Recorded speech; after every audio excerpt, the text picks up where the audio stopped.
Americans all over are demanding a new sensibility, a new philosophy of government from Washington. Instead of sending spies to snoop on participants at Earth Day, I would welcome the efforts of concerned citizens of all ages to stop the abuse of our environment.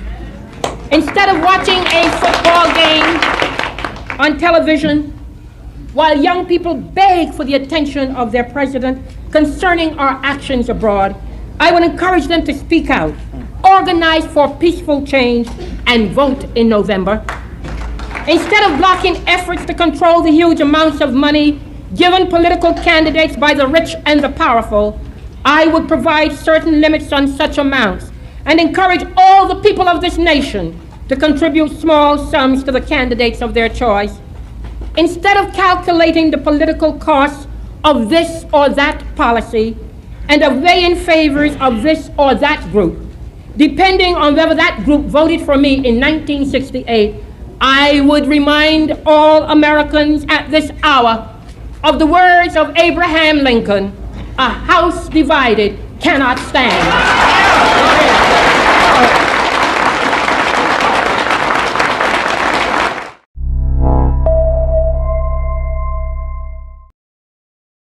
Wise and powerful words there from the goddess Shirley Chisholm.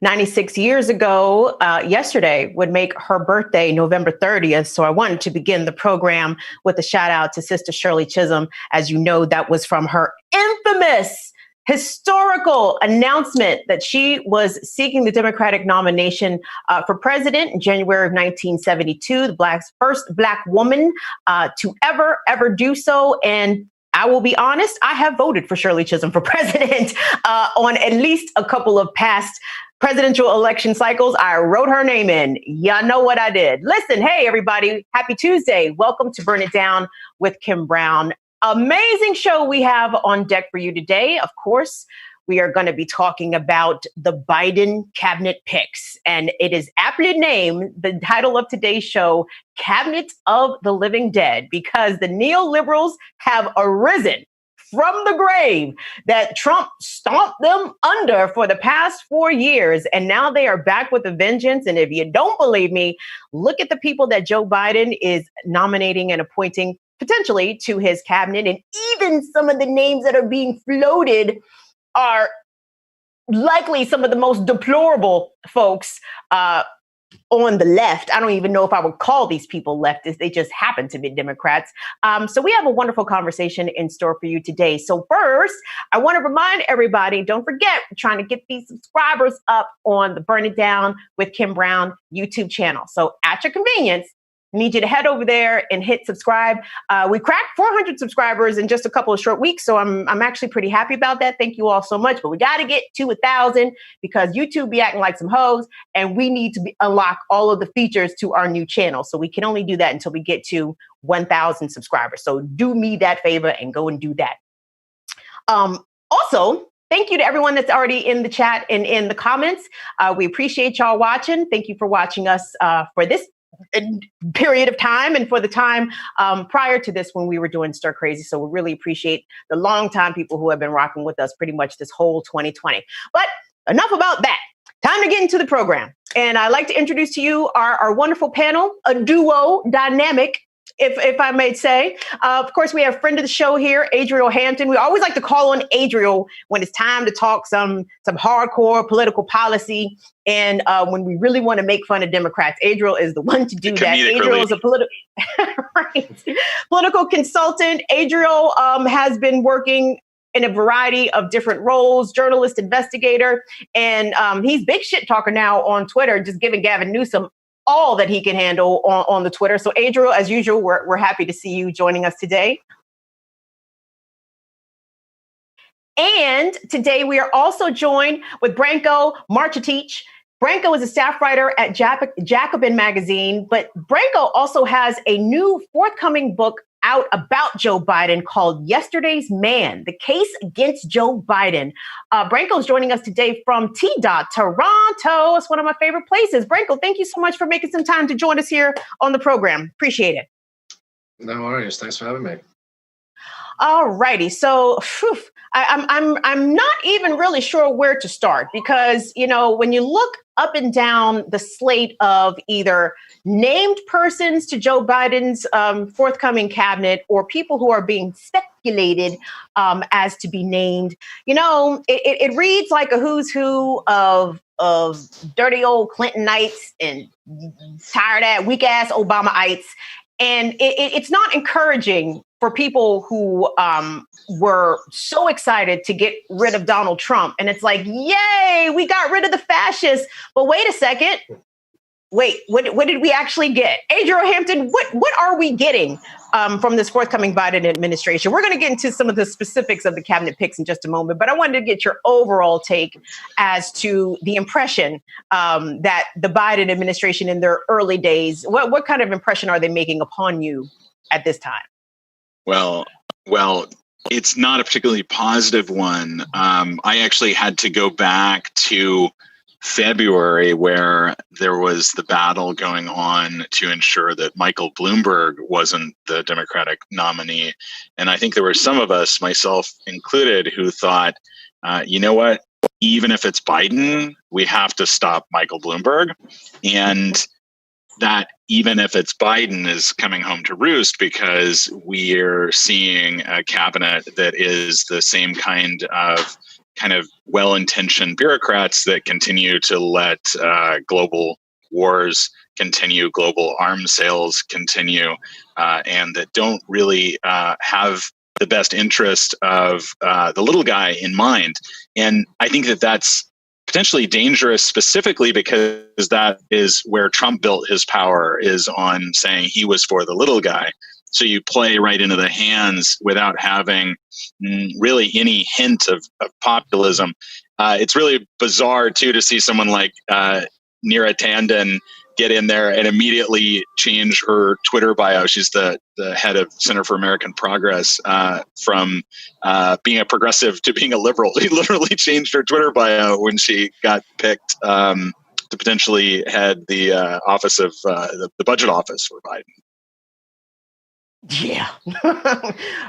We're going to get into Neera Tanden momentarily. Branko, I wanted to get your take on this, if I could.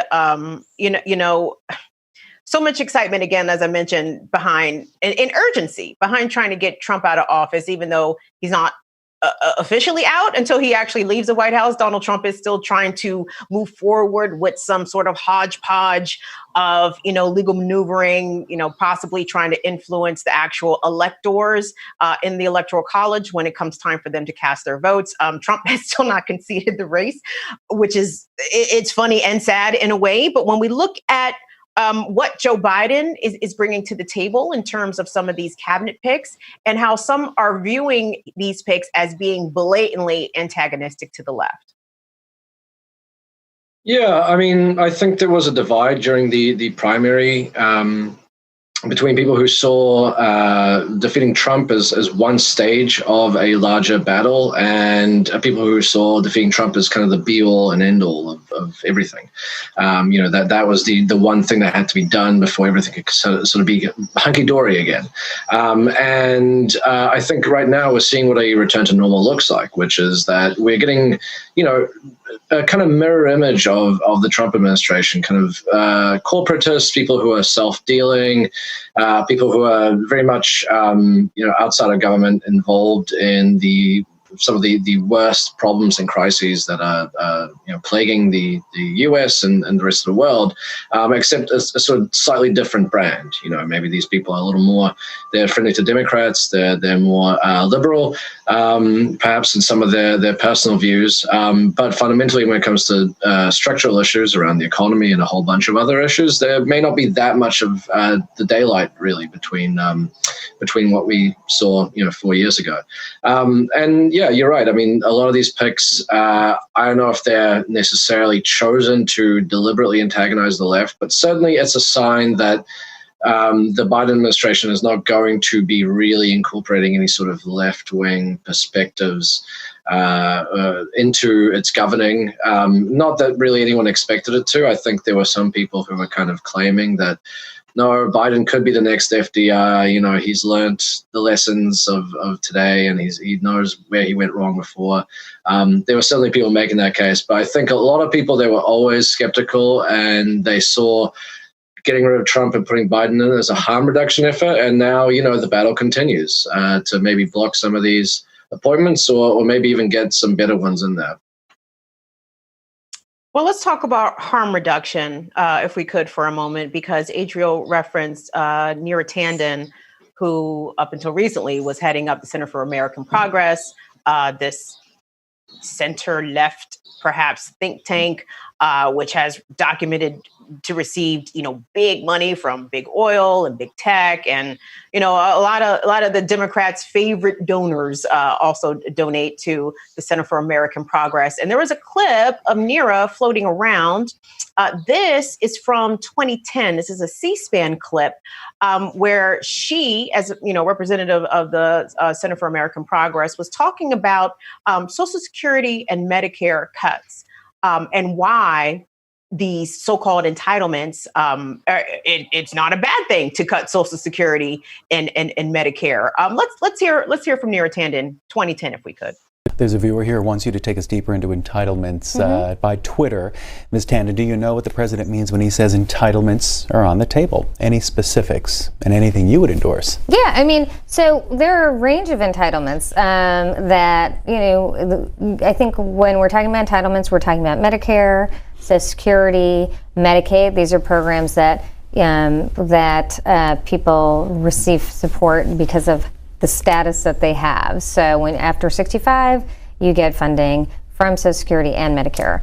Actually, it's getting older for Social Security. But the president has $300 billion in his budget in cuts in Medicare.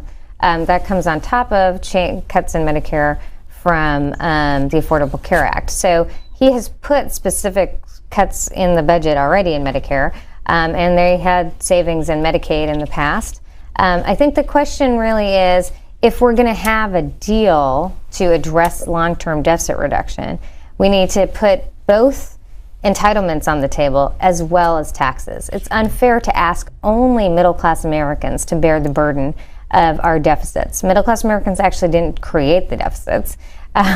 So I think the challenge is that we should have entitlements on the savings, on the entitlements, and the Center for American Progress has put forward ideas and proposals to reform the beneficiary structure of Social Security. Some of our progressive allies aren't as excited about that as we are, but we've put those ideas on the table. But we think that those are legitimate ideas that need to be put part of a proposal where everyone's at the table. We don't just ask middle class Americans to sacrifice. We ask all Americans, and especially, I think it's not unreasonable to ask the wealthiest Americans to pay simply what they were paying in the Bush years.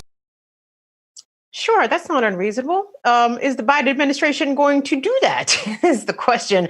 Adriel, I listen to that clip, and I understand it's a 10-year-old clip, but at the same time, being aware of the enormous deficits that the Trump administration was able to run up as a result of tax cuts and for the wealthy and other poorly directed ways for budgeting, the Democrats are immediately about to be bullied by Republicans to address the deficit. And it always comes on the backs of poor people, of working people, people who receive Social Security, Medicaid, Medicare, and food stamps, et cetera. Is this the direction that the Biden administration is heading towards, capitulating towards the right to Republicans and going along with cuts to the social safety net in the middle of a fucking pandemic? Yeah, I think that the most frightening thing is the inability of the Biden administration, and this is true for the campaign as well, to stake out serious ground for what their goals are. The ugliest thing about that particular clip was the look, almost like a little smirk, when Neera Tanden was talking about progressive allies and their thoughts on Social Security. I think it's very clear that we have makings of an administration that thinks they know what they're doing, and they're running into the buzzsaw of a Republican Party that is all or nothing. It's tax cuts for the rich, nothing for the poor. And they're going in saying, we're going to negotiate, or everything's on the table. If they said that Neera Tanden's job at OMB was going to be passing a $15 minimum wage and making sure that was instituted throughout the country, perhaps we'd have something to look forward to. But right now, we're getting there's a critique of the Democratic Party that is the Republicans go in with an ideology, the Democrats go in with like it's a jobs program for well-educated people who are associated with think tanks, previous administrations, and use the revolving door of corporate consultancies. And that's very much what we're seeing. There's no clear policy agenda. So like, how can you say we're excited about this? And I think this, like going back to normal, it's almost like, the Republicans had playing cards for the generals during the Iraq War. You can see, 2021 or maybe already we have playing cards for these heroes of the Democratic Party. And it's all kind of a joke when tens of millions of Americans are facing eviction, going hungry, and suffering from a pandemic. Like, we need strategy, not just names, particularly names of folks who don't have a record. Branko, a big concern from actual progressives and people on the left is that, Joe Biden's standing on his history and his resume of bipartisanship, being able to reach across the aisle, and he says that like with a straight face, which I think is hilarious, because, the Democrats are constantly open to working with Republicans, and Republicans are like, kindly get the fuck out of our face. We don't care to work with you. But when I hear, this take from Neera Tanden, 10 years old, whatever, she's in favor of cutting quote unquote entitlements, a term also which makes my skin crawl just a bit there. Is this what the kind of fight, or is it even going to be a fight? Is the Biden administration going to capitulate to the Republicans when they start taking the axe to the budget when it comes to Social Security and Medicare?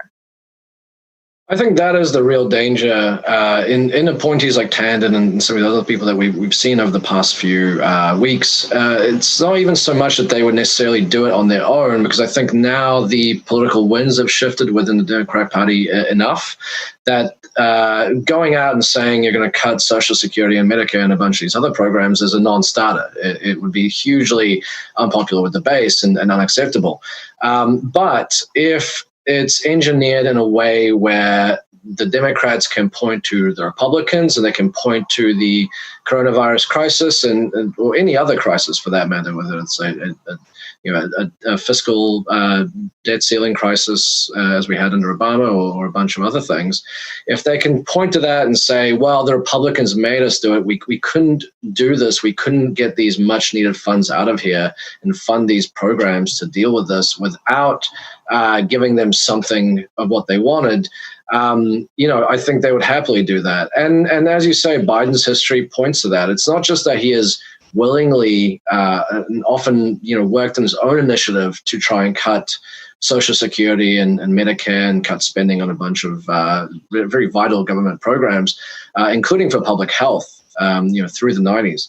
But also, he, under Obama, as Obama's vice president, was kind of the point man to negotiate with Republicans, and particularly Mitch McConnell, who has a very high chance of being in charge of the Senate if these Georgia races, if they fall short for the party.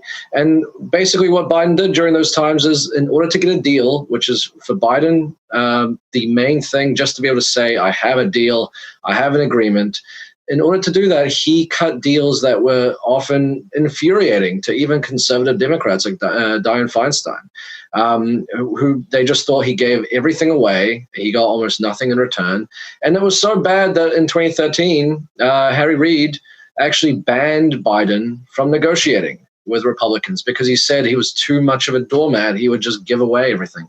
And so I think not just Biden at the head of it, but as you say, with Tanden and some of these other people, there is a real chance that the administration will just sort of say, well, you know what, it was either, not cutting Social Security or getting the money to deal with coronavirus. And we had to do what we had to do. So Joe Biden addressed the media today where he made some announcements to his team, his incoming team at the White House. I want us to take a quick peek at what he had to say. Let's take a listen. In the weeks since winning the election, Vice President Harris and I have covered meetings with a number of people. We convened meetings with labor leaders and CEOs at the same time, mayors and governors of both political parties. There's a consensus out there that as we battle the COVID-19 disease, we have to make sure that business and workers have the tools, resources, and guidance and the health and safety standards to be able to operate safely. The goal is simple: to keep businesses and schools open safely. And for millions of Americans who have lost their jobs or hours and have had to claim unemployment, we have to deliver them immediate relief. That includes affordable health care for millions of people who have lost it and are in danger of losing it, child care, sick leave, family leave, so workers don't have to choose between work and family, relief from rent and student loans. We need to support small businesses and entrepreneurs who form the backbone of the communities that we live in, that are teetering on the edge. There's an urgent need to fund state and cities so the frontline workers on those jobs can stay in the jobs. The founders are pretty smart. I could have gotten this lesson from the future Secretary of the Treasury.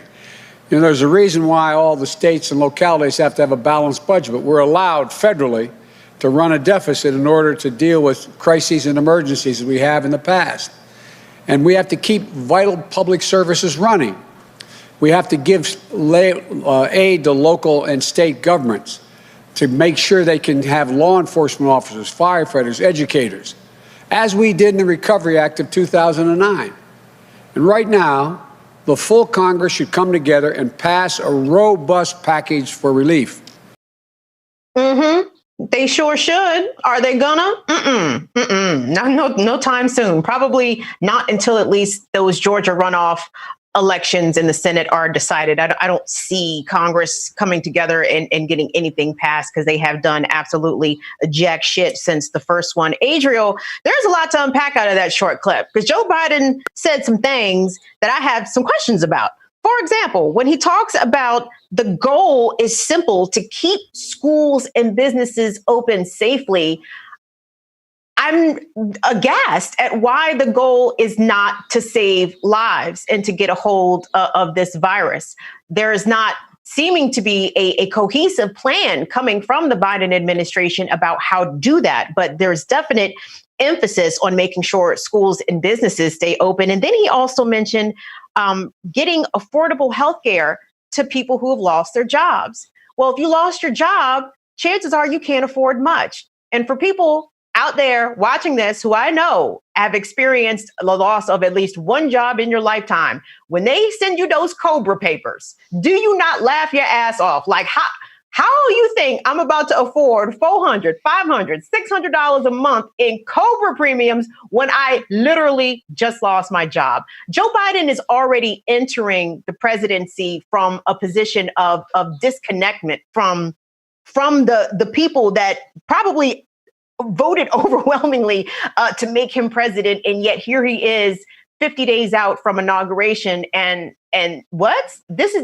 the details, Mr. Biden? What are your thoughts, Adriel?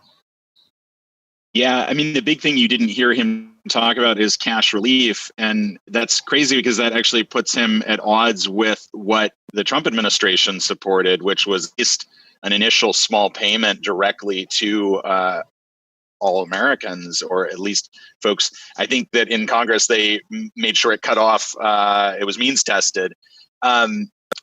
Before the show started, we were discussing a little bit about those of us who were, politically active during the Barack Obama administration remember very well things like climate change being addressed with a cap and trade tax scheme, and also a recovery from the financial crisis that made many banks whole without repercussion, while tens of thousands, hundreds of thousands of families lost their homes in what many call the mortgage crisis. Here we are dealing with a pandemic that has us in even worse economic straits. And we're not talking about making individuals and families whole and safe, both in terms of healthcare and the ability to have a place to live. Many, many people are facing eviction because they haven't paid rent in months. And there's a federal moratorium that's about to expire. Many states and localities aren't even acting under that federal moratorium. You kind of have to know about it and tell your landlord about it, I think, in order to be really protected. I think that he needs to be a lot more bold. And if that means putting someone younger and more aggressive in there, it's like it took Kamala Harris to say that they were going to decriminalize marijuana. Biden won't talk about that, and his actual plans are much more don't mention that. And so, one, give the people something to be excited about. Two, people actually are desperate for help right now, just desperate. And that speech, is not cutting it. The platitudes are not cutting it. And I think that, unfortunately, after his long career in the Senate, Joe Biden is pretty out of touch with everyday folks. And that's the problem with this kind of cabinet, where you're not seeing like people coming out of the NGO or nonprofit wing of the party. You're seeing these career bureaucrat folks who also make $500,000 as lobbyists and consultants when they're not in power, or when the Democratic Party is not in power. We definitely need something different. Well, it doesn't seem like we're going to get that different thing, at least not out of the Biden administration. I mean, this is Obama 2.0, Clinton 3.0, possibly. Branko, when I hear Joe Biden talk about it's so important that, businesses and schools stay open as the pandemic is accelerating, as we are seeing record hospitalizations, record numbers of positive cases. Do you know what it sounded like to me? It almost sounded like when Donald Trump was on the stump talking about he's bringing back coal jobs. Like, sir, I hear you. That is extremely unlikely at this point in time. And here is Joe Biden again talking about we need to try to do what we can to keep schools and businesses open. Meanwhile, all the health experts saying that no, actually, we need to lock down is probably the most prudent way forward if we're going to get a handle on this horrible pandemic. Yeah, it's very ironic given that Biden ran on, very little, but one of the few things that he did have in his platform was that he was going to be the president who listens to science and who, listens to scientists and doesn't just let ideology drive his response to things like coronavirus. And of course, now we're seeing a pretty major backing away from that. I mean, Biden has ruled out doing a national stay-at-home order. When one of his advisors on his panel, his coronavirus panel, said in an interview with Yahoo News, I believe, that the best thing to do would be to shut down for 4 to 6 weeks and give everyone cash payments and all the other sort of support they would need to be able to weather that time at home. Both Biden and two other advisors basically came out and said, no, that's ridiculous. We're not going to do that. And that guy basically had to walk back what he had said. He said, well, I just said this in an interview. It does not necessarily mean that the Biden administration is going to do it. I think it's clearly because they're worried about the political fallout from a national stay-at-home order. But I think even more than that, it's the same concern that Trump and so many of the Republicans had, which is that they don't want to crash the economy. And of course, you wouldn't have to crash the economy if you were willing to, as Adriel said, spend the money to both get cash into people's pockets, to make sure that their healthcare was covered, to make sure they weren't being evicted, all these things. If you could do that, then you wouldn't have, the economy could stay afloat. You would go through a period of pain, and then things would hopefully rebound, albeit now without a pandemic surging throughout the country, killing hundreds of thousands. But it does not seem that Biden's going to do that. And I wonder, he may get lucky because a vaccine may come along and it may work and it may be widely used. And ultimately, that may be what neutralizes the virus. But if a vaccine is not effective, or if there's any other problems with it, and Biden, really proceeds with this idea of trying to keep businesses open and schools open, and not fully, locking down, as every expert has been saying for months that the U.S. needs to do, you could have not just a protracted health crisis, but a protracted economic crisis, because the economy has never allowed basically that return to normalcy that Biden has been promising. And that could really hamstring his administration for the coming years, particularly with the midterms coming up in a couple of years. Absolutely. I mean, whatever sense of normal that any of us had January of 2020, we have to let that shit go because America as we knew it is not coming back to that. And for the tens of millions of people who have lost their jobs in the hospitality industry, in the restaurant industry, my heart breaks for them. It honestly, truly does. But I feel as though our leaders, the current president and the forthcoming president, are extremely short-sighted about how dire the situation is, or if they do fully grasp it, they are not revealing that to us. Dwayne, I want us to pop up A1 for me if you could, because part of what has been talked about a lot about this Biden cabinet, this incoming administration, is the number of firsts. There's a lot of firsts coming onto the scene. So the first director of national intelligence, Adriel Hampton, that's a first time for a woman to do that. Wonderful. Dwayne, let me get T6, young sir, if I could. T6, Congresswoman Deb Haaland, in strong consideration to become the first ever Native American cabinet secretary to head up Department of Interior. This is a remarkable, something I honestly had no clue about, that here in the 21st century, in the year 2020, there has never been an Indigenous person to serve as part of a presidential cabinet, which is insane. But as you guys know, if you watch Burn It Down with Kim Brown, last week we had a panel talking about Black Native Americans, Black Indigenous people who are putting the press on Congresswoman Haaland to make the Biden administration honor the treaties of 1866, acknowledging the Black freedmen, and have them be incorporated into the tribes receiving of federal benefits, et cetera. So her nomination is also not without controversy.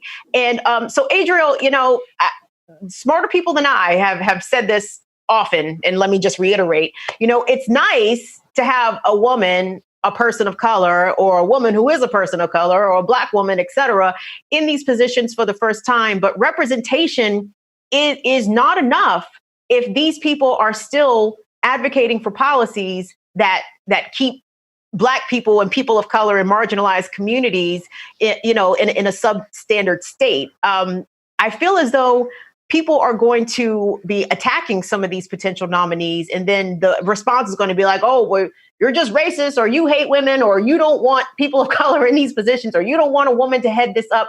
Why is that argument just not going to work this time around?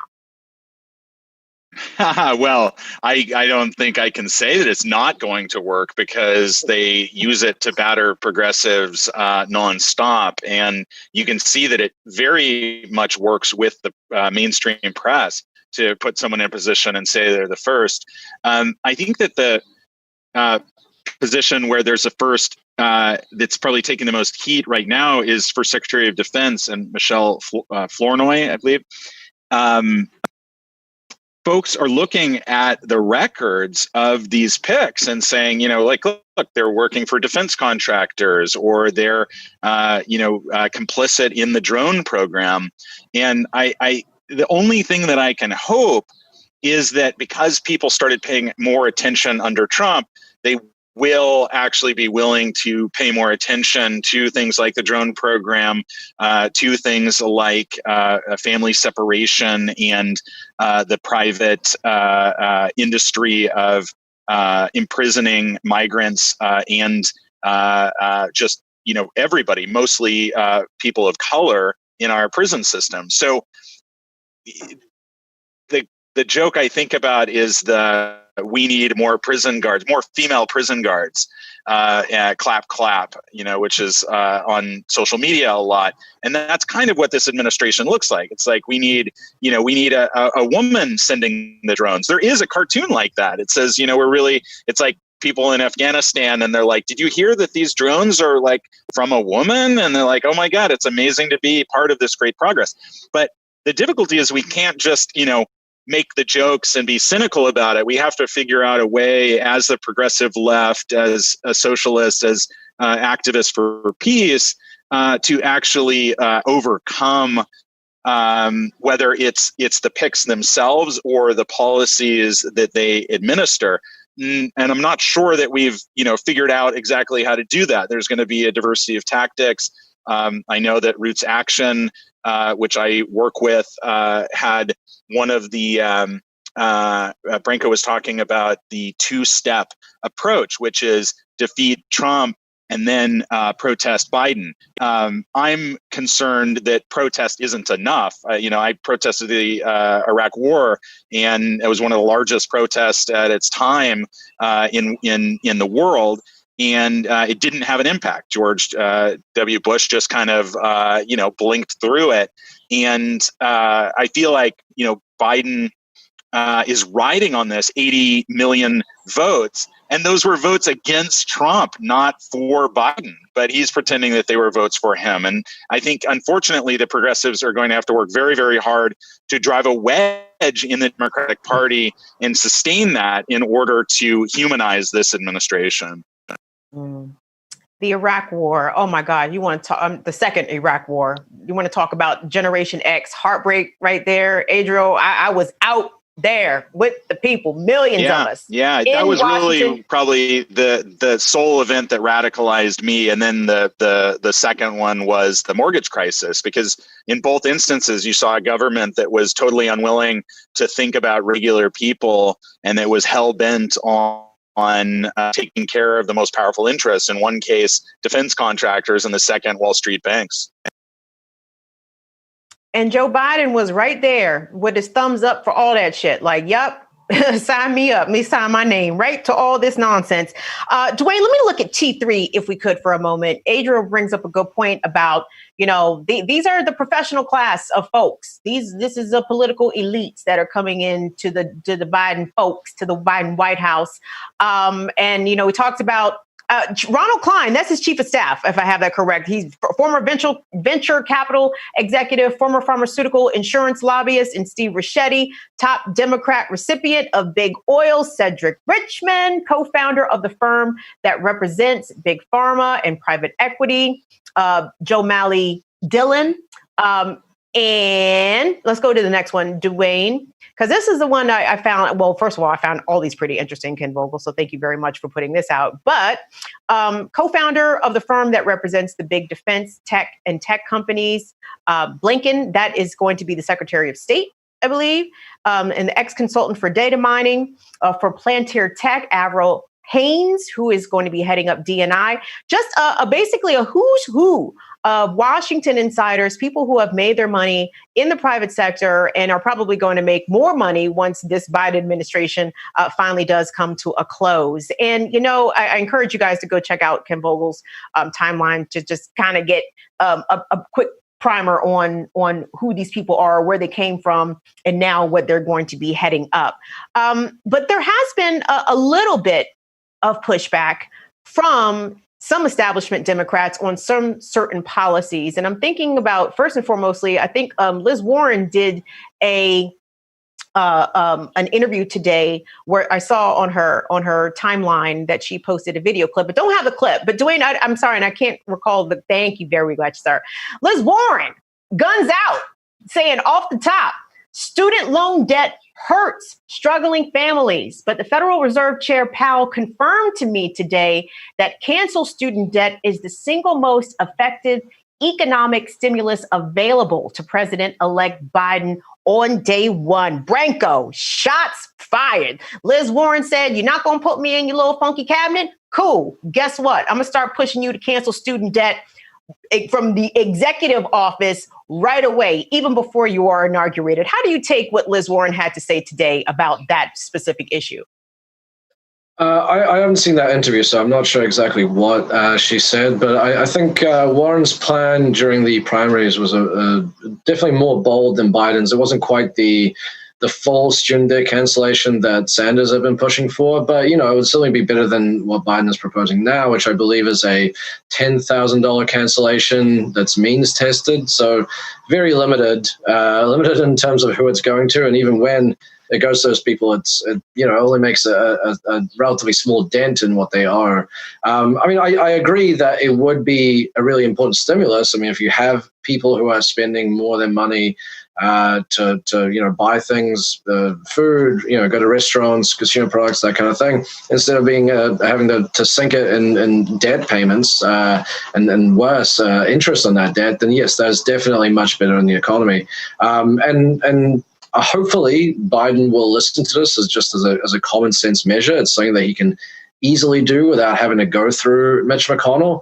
But I also think this has to be a floor. It cannot be the limit of what Biden does to kind of point to and say, well, you got what you wanted. I did the thing that you asked me for, and now you guys can just be quiet and support me and vote in 2010, even whatever I do in between now and that date.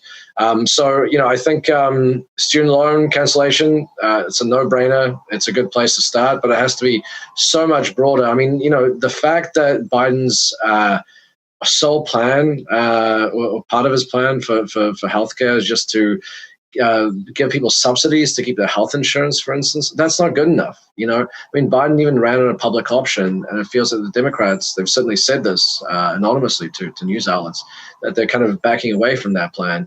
And people have to make it clear that this is not good enough. Canceling student debt, great, but it's just one thing, and there's so many problems facing people right now that this demands a much, much broader, much more bolder response than just that. Adriel, are we going to see this starting next year when the new Congress is sworn in? I mean, we are already starting to see members of the squad speak up loudly about passage of the Green New Deal, for example. We're going to get into that in just a moment. But getting back to, Senator Warren sort of laying it right there on the table, saying that, hey, the Fed chair is saying that this could be an instant economic stimulus and it can be done from the executive office. Is Joe Biden gonna hear Elizabeth Warren on this issue, in your opinion? Well, I think the challenge is that he's already minimizing how much he can do or is willing to do, and it's the problematic thing is that your policies need to be popular, and they need to move Congress to act. They need to move the opinion of the American public, and I think that we will see student debt relief. The two areas where I'm actually most hopeful, I actually went and looked at Neera Tanden's background to see where she was on $15 minimum wage, and she started supporting it at least in 2017, if not earlier. Now, the problem is, as Branko says, is that you can't, for example, raise the minimum wage to $15 and say that we're done, because that fight's been going on for several years to get to 15, and it's worth less than it was. Like, we need 20. And so do we get a minimum wage proposal and package that's heavily backed by the administration that is indexed and that makes sure workers continue to get raises, or do we just get something that catches us up to 2012, and then workers are still having to fight for basic costs of living when they work full-time jobs? Student debt relief, could we see $50,000 in student debt relief? That's what I've seen as the limits of the executive order capability, and that would make a huge difference for a lot of people. It would be a huge stimulus. So in those two areas, I am hopeful. I think where we really need to watch out is things like a social safety net, which needs to be expanded the $15 minimum wage would be helpful, but it doesn't take care of folks' health care. You can't get good health care on $15 an hour in this country.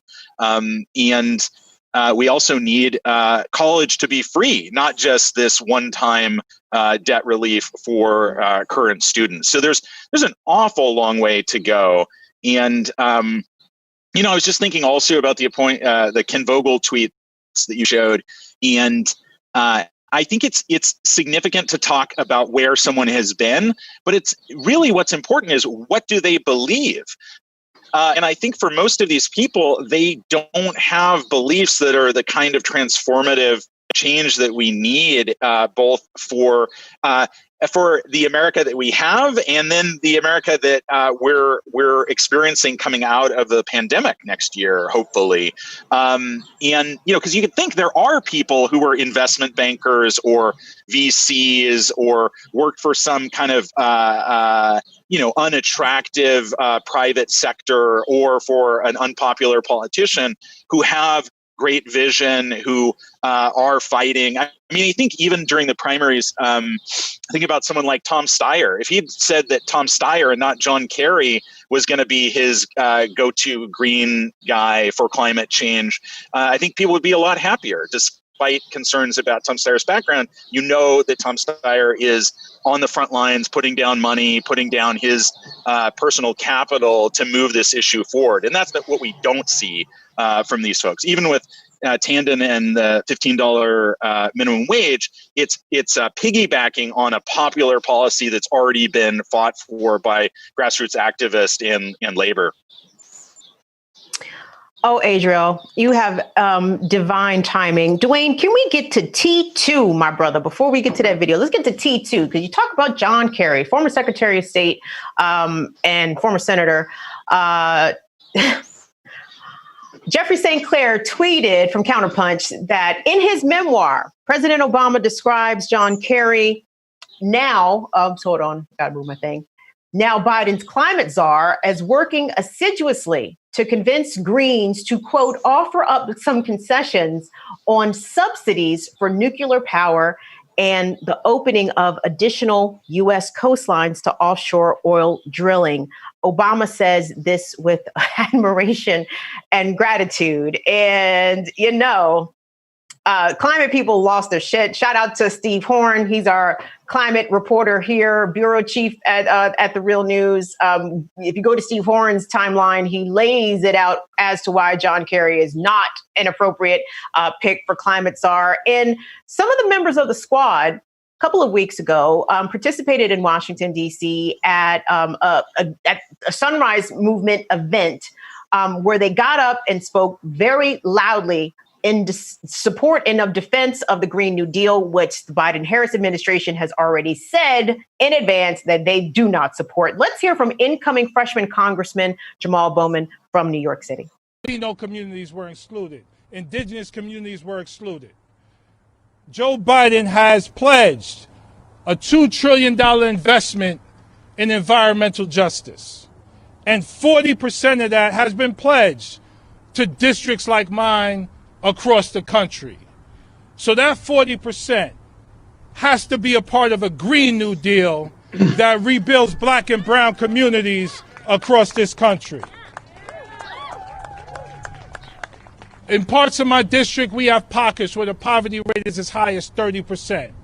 We need jobs, we need infrastructure, and we need those jobs to go to Black and brown communities. Black and brown communities organize across the country to make sure Joe Biden won the White House. And he did that. But now it's time for payback. And now it's time to make sure that we invest the resources necessary to rebuild our nation in a way that is representative of all of us, so we can truly have the people's house. Branko, I continually, am impressed with Jamal Bowen, his oratory skills and his very much one of the his folksy mannerism. It appeals to me very much. I can't wait to see what he does once he actually gets into Congress. But to get back to his point, he and the more progressive members of the House are in 100% support of the Green New Deal, as are a large number of Americans when they are polled about it. But the Biden administration is staunchly against it and claims to have their own plan that does not go nearly as far as the Green New Deal, which a lot of climate activists would say the Green New Deal doesn't even go as far as it needs to go. Given that we have had such a tumultuous climate year, the pandemic notwithstanding, the amount of hurricanes that made landfall here in the U.S., the amount of flooding and other climate disasters, the wildfires out in California, Adriel can speak to that directly. I mean, the Biden administration, like previous administrations, both Republican and Democrat, don't seem to have a comprehensive climate plan. How much longer can the country continue to go forth without leadership on the climate issue coming out of Washington? Yeah, not just the country, but the world. I mean, it's crazy to think, but earlier this year, I was back home in New Zealand, and there were the apocalyptic fires in Australia, and the smoke was so vast and it billowed, across the Tasman onto New Zealand that the air in New Zealand was turned a sepia tone, like an old Civil War photograph. And then I was in California when the fires, just a few months back, were up, and we had to evacuate cats and a whole bunch of dog and a whole bunch of other belongings to get them out of harm's way just in case. So it's this stuff is getting the land around which we can sort of stand safely and say, well, it's happening over there, it's not affecting us. It's getting smaller and smaller by the year. Of course, you had hurricanes, as you mentioned as well.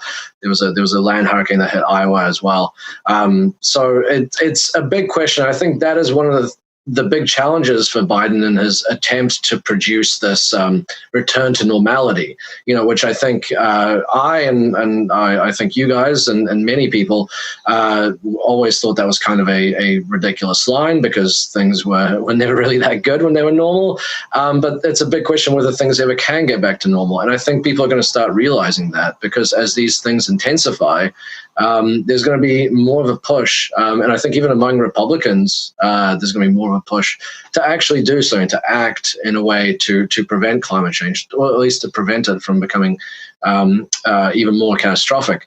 The sad thing is, as it is, I can point you to Biden's promises in his platform that were concessions that groups like Sunrise Movement and the Sanders campaign managed to get out of him, and those are good concessions. But the problem is, you look at the people who are actually running the administration. That is really what defines what's going to be done on all these issues. And, you have people like Ernest Moniz, the Obama's Secretary of Energy, who looks to be appointed by Biden. He's on the board of Southern Company, which is a coal and oil company. You've got Brian Deese from BlackRock, who's been appointed to be basically Biden's top White House economic advisor. And BlackRock is one of the firms that it's a financial firm that is one of the biggest drivers of the deforestation in the Amazon, which is reaching a critical point and, could well be a tipping point if it gets to that level where it sends us on a course that we can't really go back from in terms of climate and ecological collapse. He's now advising Biden. Michelle Flournoy, who we mentioned before, who's probably going to be the defense secretary. One of the things that she advocated a few years back in op-eds in the Washington Post and elsewhere is that the U.S. to sort of reclaim its strategic, power in the world and economic power was to exploit its fossil fuel reserves to, export more oil, export more natural gas, exploit all the fossil fuel resources that are in the United States, which is obviously completely contrary to the kind of promises that Biden and the Democrats more broadly have made. And so that is a real concern, is that, yes, Biden has promised some things that are not nearly enough, but even those promises, may not be worth much if these are the people that are running his administration, and if it ends up that he has to make deals with Republicans who, of course, are going to be very hostile to any movement on renewable energy. So, this is why I wish people would stop taking, yes. have a sigh of relief that Trump is gone, but get ready to resist Biden in the same way that you wanted to resist Trump when he was in power. Say that again. Yes, please, people. We have to go as hard, if not harder, at Joe Biden than we went at Trump, because Biden possibly can be moved. Trump, it was not going to be moved on much. And it's so disappointing just in a larger sense, because I'm thinking about, the type of selections that Joe Biden is making for his cabinet, because he's obviously considering Senate confirmations, right? People that can get confirmed by the Republican-controlled Senate, at least on this date. And to me, that again is such an early capitulation and concession, something that Republicans don't think twice about, Adriel. Republicans don't even give a whole lot of consideration, at least not outwardly. The same sort of, agony that Democrats have. Oh, can this person get confirmed? No, Republicans put who the fuck they want up there and tell Democrats to eat it. And the Democrats don't go as hard. And consequently, that's part of the reason why the left gets the results that we do out of elections. Yeah, I mean, I'm not going to argue with that point, because I think that's one of our key problems. In fact, the thing that you see very clearly is that they even put their craziest people up in the primaries, and if they win, they stick right with them, stand right behind them. We have now, QAnon adherents, believers coming to Congress from the Republican Party. So, and they've been doing this. The Tea Party was probably my first real understanding of that, and that's a decade ago. And instead, we have our folks on the Democratic side kind of attacking the more radical and more visionary members of their caucus. I think, how do we get to the next stage? Because the notable thing, other than 80 million votes for Biden, was that the House Democrats didn't defeat a single Republican incumbent. And that's nuts because, as we know, all the seats are up. So there are more than 200 Republican incumbents, and the DCCC couldn't meet any of them. And so I think it's clear that a bolder, more aggressive vision is needed, and we just have to we probably have to develop leaders that are not Joe Biden to get that done. Whether that's AOC, whether it's the squad as a whole, whether it's other emerging leaders, but we can't have any truck with these folks who would compromise with the establishment to try to get a seat at the table. And that's unfortunate, because we have people who I think are good intentioned and some who have good policies. I'm not going to name names. I think everyone could think of a few right away who routinely capitulate with the establishment and support what the establishment is doing. This time, we now have people running for the DCCC who say that they're going to lift the ban that the DCCC had put on consultants who work with progressive challengers to Democratic incumbents in primaries. And that, I'm on that ban list technically. And will that be enough? Not really. We need a lot of leadership. We need coalitions, and we need centers of power for progressive politics that don't rely on the good graces of the Biden administration, and these picks. I think the good thing about these picks is they just make it really clear that we're not going to get what we want. We're going to have to do it. As Branko, you just said, we are going to have to fight, or Kim, you said we're going to have to fight just, harder even than we did with Trump, because this time they have the guise of being the good guys, the guise of being the people that want to return to normal when you can't return to normal when the world has changed. Hold on, Adriel, back up. Are you blacklisted by the DCCC? Is that what I just heard you say? Yeah. So for a couple of years, at least, the DCCC has a policy of not doing any work with consultants who run primary challenges. And I've launched 2 of the primary challenges against Pelosi. So I'm super persona non grata. Not that I would have got that business anyway, in my case, but there are others who are legit, they want to work. For example, a lot of the progressive insurgents are women, are people of color. And then the consultants who work with them to try to help them knock out, in some cases, it's literally anti-abortion Democrats are incumbents, and then progressive challenger runs, and that consultant gets the cold shoulder from the official committee that spends the biggest money to advance Democrats. And this time they did not win. It's a miserable failure by the DCCC in 2020 when Biden had all of these votes, and then their candidates really trailed that and couldn't beat Republicans. And that's why this Georgia Senate thing is scary, is just because we're seeing that the anti-Trump vote is not necessarily a pro-Democrat vote. Yeah, buddy, that's going to be an interesting one to watch in Georgia to see how that ends up shaking out. Gentlemen, we have reached the hour. So I will set you all free to go and do what it is that you're doing. Hey, I appreciate you making some time for us. We've been joined today with Branko Marcetic. Branko writes for Jacobin magazine. Check out his new book. It's titled Yesterday's Man. Branko, we're going to have you back on to sort of get into, we love stomping on Joe Biden around these parts. Joe Biden, Obama, all the establishment Democrats, they can catch all these elbows and feet and all that. So I want to have you back to sort of to talk about your book and explore Joe Biden's long career as a staunch neoliberal who liked to backslap white supremacists and former Klans people while he was in Congress. I'd be super interested to hear that. It's called Yesterday's Man, the case against Joe Biden. Branko has joined us today. And of course, special thanks to Adriel Hampton, blacklisted political consultant from the DCCC. But you should wear that as a badge of honor because they suck and you do not. So Adriel Hampton and Branko, thank you both so much for making some time today. Thank you so much, Kim. Thanks. Hey guys, listen, Jean-Viev, our wonderful producer, was dropping loads of comments. So let me get to a few of these comments, children. Hold on. Fuck DSS says the government is nothing but a loosely organized group of pyramid schemes.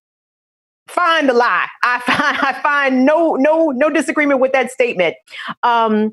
Sizzy M. Borska says, put the defense budget on the table. Yes, put it right there on the table. Man, that is our whole pandemic budget right there, is right there with the Pentagon. We could pay people to stay home. We could provide ample testing. We could give businesses the amount of money that they need in order to survive this shutdown, all that. Skeptical Mantis says Biden is not capitulating to the right by pushing austerity. He's doing what he wants to get done. Say that. That is exactly what he wants to do. You're right about that, because Democrats are fully capable of putting austerity measures on the table by themselves without the urging of Republicans. Carne Verde says Biden has always been a deficit hawk. Man, listen.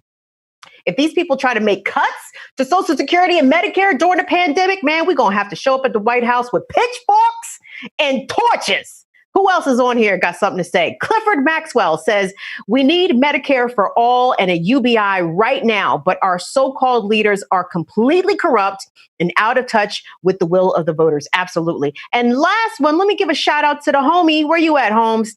Schultze 100. Schultze has been riding with us from the jump. Schultze is appreciating the Tina Turner I got in the background. Thank you, Schultze, for noticing. And Jill Farley with the last comment says, Biden has been a warmonger, written most of the bills that push for war. Oh boy, Trump is gone. But what happens if our new president should totally lose it? Oh shit.